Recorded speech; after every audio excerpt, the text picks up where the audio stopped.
What title or role are you chasing?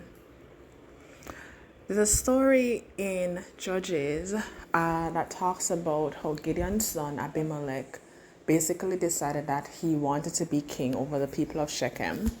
And he goes on to get their buy-in because he's their family member.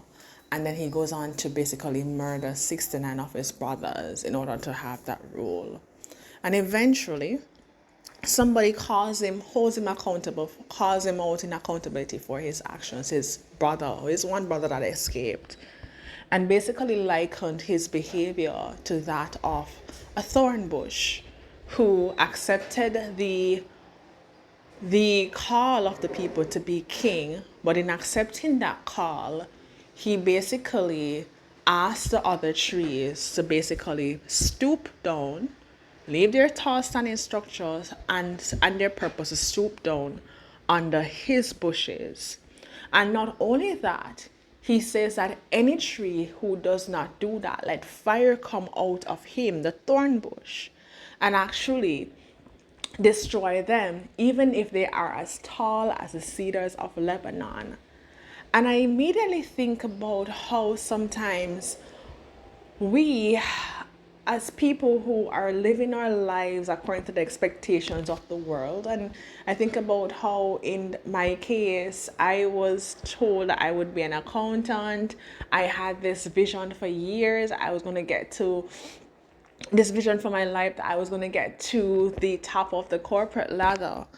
How I worked so hard to get these certifications, to get the degrees, to get all of the stuff that would allow me to fulfill that role that I saw myself having, the same way Abimelech saw himself having the role of king and did all he thought he needed to do to get there.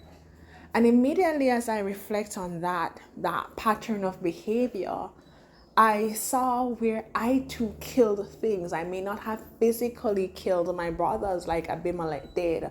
I may not have lied and cheated and even forced displaced loyalty like Abimelech did. But I too killed a lot of things on my journey to getting there. I lost relationships. I lost my sense of purpose. I lost who I was as an individual. And in a lot of ways, anybody who did not support that claim or anybody who dared to say, hey, probably there's more to you, I put them to the side. And I refused to listen because I was so focused on getting that role that I thought I needed to have to be somebody. And so today, my pink flamingo friend, my question to you is, who are you? Who did God create you to be? What is your identity? Is your identity in a role that the world says that you need to have to be somebody, that you say you need to have to be somebody to be something? Or are you who God created you to be? Do you recognize yourself as a son or a daughter of the Most High God? And that He created you for a specific purpose and that you are worthy without the roles and expectations that the world place on you?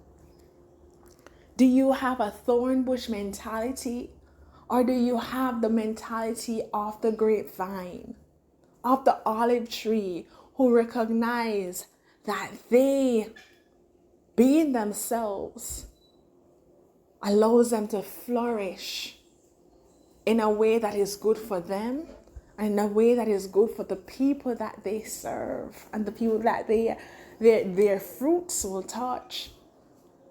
It's important today to know, who are you?